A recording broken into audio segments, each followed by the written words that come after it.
فرماتے ہیں کہ میں ایک قبرستان سے گزرا، میں نے ایک قبر کھودنے والے کو دیکھا کہ وہ اللہ تعالیٰ کا ورد کر رہا تھا، لیکن اس سے پہلے لوگوں نے اسے دیکھا کہ وہ نشہ کرتا تھا، شراب پیتا تھا، کبھی نالیوں میں پڑا ہے تو کبھی قبر کھود کے قبرستان میں کہیں گرا ہوا ہے، کہیں کسی قبر میں لیٹا ہوا ہے۔ لیکن اس دن جب میں گزرا تو میں نے اسے دیکھا کہ وہ اللہ تعالیٰ کا ورد کر رہا تھا، اللہ اللہ کر رہا تھا۔ میں نے اسے اپنے قریب بلایا، میں نے کہا ادھر آ، ذرا ایک مجھے بات بتا کہ ابھی تک تو نشہ کرتا تھا اور اتنی جلدی تیرے اندر یہ تبدیلی کیسے آئی، آج اللہ تعالیٰ کا ورد کر رہا ہے؟ تو وہ کہنے لگا حضور میں ایک بات سے میں نے سبق حاصل کر لیا اور میں اللہ تعالیٰ کا فرما بردار بندہ بن گیا، اور اتنا سچا اتنا پکا کہ اب میری ایک ٹائم کی بھی نماز نہیں چھوٹتی۔ مسلم بن عقیل فرماتے ہیں وہ ایسا کون سا واقعہ تیرے ساتھ پیش آیا کہ جو تو اتنا سچا پکا اللہ تعالیٰ کا فرما بردار بندہ بن گیا، نمازی بن گیا اور اللہ تعالیٰ کا ورد کر رہا ہے؟ وہ کہنے لگا حضور ایک مرتبہ میں قبر کھود رہا تھا اور میں نے 3 قبریں کھودیں، 3 قبروں کو کھودنے کے بعد میں آرام کرنے لگا، اتنی دیر میں میں نے دیکھا کہ فرشتوں کی ٹولی اتری، فرشتے زمین پر آئے اور قبروں کے پاس کھڑے ہو گئے۔ ان میں جو ایک ہیڈ فرشتہ تھا، جو بڑا فرشتہ تھا عہدے میں، تو اس کے ہاتھ میں رجسٹر تھا اور وہ اور فرشتوں کو بتا رہا تھا کہ یہ جو قبر ہے پہلی والی، یہ ایک اللہ تعالیٰ کے نیک بندے کی قبر ہے، اور اس قبر کو نیچے سے 12 کوس لمبی کر دینا، ایسی کر دینا کہ اس میں جو مردہ دفن ہو اس کو کوئی تکلیف نہ ہو، یہ اللہ تعالیٰ کا نیک بندہ اس میں آئے گا۔ پھر کہا دوسری قبر کے پاس جب وہ گئے تو ان میں سے وہی فرشتوں کا سردار ہیڈ فرشتہ بولا کہ یہ جو قبر ہے اس میں اللہ تعالیٰ کا نیک بندہ آئے گا، اس کو 40 کوس تک پھیلا دینا، نیچے سے 40 کوس تک اس کو لمبا کر دینا۔ اتنا کہنے کے بعد وہ آگے بڑھ گئے، دوسری قبر میں جب گئے، دوسری قبر کے پاس جب گئے تو وہ فرشتہ بولا کہ یہ جو قبر ہے یہ اللہ تعالیٰ کے نافرمان بندے کی قبر ہے اور یہ گناہگار بندے کی قبر ہے، اور اس میں عذاب ہونا ہے، اور اس قبر کو اتنا ملا دو، اتنا ملا دو کہ اس مردے کی ایک پسلی ادھر آ جائے اور ادھر کی پسلی ادھر آ جائے، اس پہ عذاب ہونا ہے اللہ تعالیٰ کا۔ جب میں نے یہ سنا حیران کہ یہ معاملہ کیا ہے، پھر میں تھوڑی دیر بیٹھا رہا، میں نے دیکھا کہ ایک جنازہ آ رہا ہے، اس کے ساتھ صرف 7 لوگ ہیں، 7 لوگ ایک جنازے کو لا رہے ہیں۔ جب 7 لوگ ایک جنازے کو لا کر انہوں نے پہلی قبر میں دفن کر دیا اور دفن کرنے کے بعد جانے لگے تو میں نے ایک کا ہاتھ پکڑ لیا، میں نے کہا بھائی ذرا یہ تو بتاؤ کیا یہ آپ کا رشتہ دار ہے؟ اس نے کہا نہیں یہ میرا رشتہ دار نہیں ہے۔ کہا پھر کوئی جان پہچان کا ہے؟ کہا یہ ہمارے محلے کا بہت غریب انسان تھا، بہت ہی غریب تھا، لوگ اس کو اپنے گھر نہیں بلاتے تھے، اس کو کوئی دعوت میں بھی نہیں لے جاتا تھا، اگر کوئی دعوت ہوتی تھی اس کو کوئی نہیں پوچھتا تھا، اور لیکن جب سب امیر سو جاتے تھے، جب سب امیروں کے محل بند ہو جاتے تھے تو یہ غریب انسان اس کے ٹوٹے ہوئے چھپر سے اللہ اکبر کی اذان کی صدا بلند ہوتی تھی۔ یہ نیک بندہ تھا اللہ تعالیٰ کا۔ کا مبارک ہو تم نے نیک بندے کو قبر میں دفن کیا ہے، یہ جنتی ہے، اس کو جنت کی بشارت مل گئی ہے، میں نے خود ابھی فرشتوں کے منہ سنا ہے۔ وہ لوگ خوش ہو کے چلے گئے۔ پھر کہا میں بیٹھا رہا، پھر میں انتظار کرنے لگا کہ اب دوسرا جنازہ کون سا آنے والا ہے۔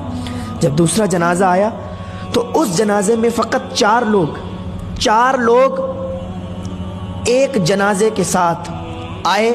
آنے کے بعد انہوں نے اس جنازے کو دفن کیا، دفن کرنے کے بعد وہ جانے لگے۔ میں نے ان میں سے ایک کا ہاتھ پکڑ لیا، میں نے کہا بھائی یہ بتاؤ کیا یہ تمہارا رشتہ دار ہے؟ انہوں نے کہا نہیں میرا رشتہ دار نہیں۔ کہا پھر کوئی محلے والا ہے؟ کہا نہیں یہ محلے والا بھی نہیں۔ کہا پھر کون ہے؟ تو وہ کہنے لگا کہ یہ ایک مسافر تھا اور یہ 1-2 دن سے روز ہمارے محلے سے گزرتا تھا، امیروں کے گھر ہیں ہمارے محلے میں، امیر لوگ رہتے ہیں، ادھر سے گزرتا تھا تو کوئی اس پر توجہ نہیں دیتا تھا، لیکن آج اس کا انتقال ہو گیا تو ہم نے کچھ لوگوں کو اکٹھا کیا، ہم نے تمام امیروں کو بلایا، ہم نے کہا آؤ اس کو دفنا دیتے ہیں، کچھ کفن کا انتظام کر دیتے ہیں، اس کی فاتح خوانی کا کچھ انتظام کر دیتے ہیں۔ تو سارے امیر بھاگ گئے، سارے امیر چلے گئے، بولے یہ غریب انسان ہے اس کو دفنائیں گے، ارے ہمیں انفیکشن ہو جائے گا، ہٹاؤ اسے ایک رسی میں باندھ کے کسی دریا میں پھینک دو جا کر۔ جب انہوں نے اتنا کہا تو ہم 4 لوگوں نے اس کے کفن دفن کا انتظام کیا اور اس کو دفن کر کے جا رہے ہیں۔ اس قبر کھودنے والے نے کہا مبارک ہو، تم نے ایک اللہ کے ولی کو دفن کیا ہے، تم نے ایک اللہ کے ولی کو دفن کیا، یہ جنتی ہے، میں نے فرشتوں کے منہ سنا ہے۔ وہ لوگ خوش ہو کر چلے گئے۔ اب جب لاسٹ میں جو جنازہ آنے والا تھا وہ دیکھ رہا تھا وہ کون سا جنازہ ہے، دیکھا کہ بہت ہی دھوم دھام سے لاکھوں آدمی اس جنازے کے ساتھ، پھولوں سے مالا سے پوری چارپائی سجی ہے، لوگ نعرے بلند کرتے آ رہے ہیں۔ جب وہ جنازہ آ گیا تو لوگوں نے پوچھا کہ کوئی قبر خالی ہے؟ تو میں نے کہا ہاں ایک قبر خالی ہے۔ کہا کتنے روپے؟ میں نے کہا 1000۔ تو ان امیروں نے 1000 روپے لے کر اور میرے منہ پر مار دیے، بولے دور ہٹ جا، اب یہاں امیر کا جنازہ ہے، امیر کو دفن کرنے والے ہیں، تو ہٹ، یہاں سے انفیکشن پھیلا رہا ہے۔ بولے میں ہٹ گیا دور۔ جب انہوں نے دفن کر دیا جنازے کو، اس مردے کو دفنا دیا تو مٹی کم پڑ گئی، پھر مٹی باہر سے آئی، مول خرید کے منگائی گئی اور اس کی قبر کو اور اونچا کر دیا گیا۔ اور میں دیکھ رہا تھا اور میں سوچ رہا تھا کہ فرشتوں نے کہا تھا کہ جو تیسرا انسان اس میں آئے گا اس کی قبر میں عذاب ہوگا۔ میں یہ سوچ کر بڑا افسوس کر رہا تھا۔ پھر جب وہ جانے لگے ان میں سے میں نے ایک کا ہاتھ پکڑ لیا، میں نے کہا بھائی ایک بات بتاؤ، یہ تمہارا رشتہ دار ہے؟ اس نے کہا نہیں رشتہ۔ اب ایک بات سنیے، جب آدمی غریب ہوتا ہے، جب انسان غریب ہوتا ہے تو اس کے رشتہ دار بھی اسے بھول جاتے ہیں، اور جب انسان مالدار ہو جاتا ہے تو جو رشتہ دار نہیں بھی ہوتے ہیں وہ بھی کہنے لگتے ہیں کہ ہم تمہارے رشتہ دار ہیں۔ جب انسان غریب ہوتا ہے تو اسے پیسے دینے والا کوئی نہیں ہوتا ہے، اس کو اگر وہ کسی سے ادھار بھی مانگ لے تو اس کو کوئی نہیں دیتا، لیکن انسان اگر مالدار ہے تو مالدار ہی مالدار کو دیتا ہے۔ آج کل غریب کا کوئی نہیں ہے۔ تو وہ کہنے لگا کہ آپ اس کو جانتے ہو؟ اس نے کہا نہیں ہم تو نہیں جانتے۔ کہا بھائی ایک بات بتائیں تو ناراض تو نہیں ہو گئے؟ تو اس نے کہا بتاؤ ہم کیوں ناراض ہوں گے، نہ تو ہمارا کوئی رشتہ دار ہے، نہ تو ہمارا کوئی خاندانی ہے، ایک امیر شخص کی بیوی کا جنازہ ہے، ہم تو شریک ہو گئے، ہم تو مٹی دینے کے لیے چلے آئے۔ کہا سنو، میں نے فرشتوں کے منہ سنا ہے کہ اس قبر میں جو دفن ہونے والا ہے اس پر عذاب ہونے والا ہے اللہ تعالیٰ کا۔ یہاں تو تم نے اس کو مٹی سے اوپر تک بہت بڑی قبر بنا دی، پھولوں کے مالا چڑھا دیے، پانی چھڑک دیا، لیکن قبر میں اس پر عذاب ہو رہا ہے۔ اس قبر کھودنے والے نے کہا یہ بتاؤ اس کے معاملات کیا تھے، کون سی ایسی وجہ تھی کہ جس کی وجہ سے آج یہ قبر میں عذاب کی مستحق ہے، آج اس کی قبر میں عذاب ہو رہا ہے؟ تو وہ کہنے لگا بھائی بات یہ ہے کہ یہ سب سے امیر، شہر کے سب سے امیر کی بیوی تھی، محلے کی غریب بچیاں اس کے دروازے پر اگر آتی تھیں اور کہتی تھیں کہ چلو آج ہم نے حضور کی محفل سجائی ہے، آج ہم نے ظہر کے بعد یا عصر کے بعد ہم نے حضور کی محفل سجائی ہے، چلیے ہمارے گھر، آپ امیر گھر کی بہو ہیں، آپ ہمارے گھر آئیں گی، ہماری عزت میں اور 4 چاند لگ جائیں گے۔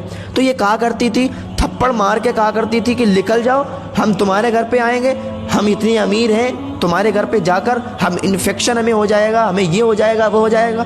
تو وہ غریب بچیاں مایوس ہو کر واپس لوٹ جایا کرتی تھی۔ جب یہ بازار جاتی تھی تو اچھے لباس میں بال کھول کر بازار میں جاتی تھی، جب کوئی نیا لباس آتا تھا، نیا کپڑا آتا تھا، سب سے پہلے خرید کر بازار میں لوگوں کو دکھایا کرتی تھی۔ کوئی نئی چپل آتی تھی، سب سے پہلے خرید کے غریبوں کے سامنے دکھاتی تھی کہ ہم نے یہ پہنا، ہم نے یہ کیا، ہم اتنے امیر ہیں، اپنی امیری کو لوگوں کے سامنے ظاہر کرتی تھی، لیکن اس کو یہ نہیں معلوم کہ غریبوں پر اس کا کیا اثر پڑتا تھا، اور اس کی یہی حرکت تھی۔ اور ایک بات سن لیں، ایک عورت 4 مردوں کو جہنم میں لے کر جائے گی۔ ایک بات کان کھول کر سن لیں، ایک عورت 4 مردوں کو جہنم میں لے کر جائے گی۔ اب آپ کا سوال ہوگا کہ وہ کیسے؟ تو سنو، ایک عورت سب سے پہلے جب عورت گناہگار ہوگی تو وہ 4 مردوں کو گنائے گی اور 4 مردوں کو وہاں سزا دلوائے گی۔ تو وہ کہے گی، سب سے پہلے اپنے باپ کو بلائے گی، سب سے پہلے اس کے باپ کو بلایا جائے گا، پوچھا جائے گا کہ تم نے اس کو کیوں نہیں منع کیا جب یہ بالوں کو کھول کر آوارہ کی طرح پھرتی تھی، گھومتی تھی، گلی محلوں میں سب کے گھروں پہ جایا کرتی تھی، راستوں میں موبائل پر بات کرتے ہوئے ادھر سے ادھر جب گناہ کا کام کرتی تھی تو تم نے کیوں نہیں روکا؟ چھوٹے چھوٹے کپڑے پہنتی تھی تو تم نے کیوں نہیں روکا؟ تو اس وجہ سے اس کا باپ پکڑا جائے گا، پھر اس کے بھائی کو بلایا جائے گا اور کہا جائے گا کہ تم نے اس کو کیوں نہیں روکا؟ تمہاری بہن بال کھول کر، سر پر دوپٹہ نہیں، بدن پر پورے کپڑے نہیں، اور آوارہ کی طرح روڈوں پر گلی محلوں میں گھومتی تھی، تم نے کیوں نہیں منع کیا؟ اس وجہ سے بھائی بھی پکڑا جائے گا۔ پھر اس کے شوہر کو بلایا جائے گا کہ تمہاری تو بیوی تھی, تمہاری تو شریک حیات تھی, تم نے اسے کیوں نہیں منع کیا؟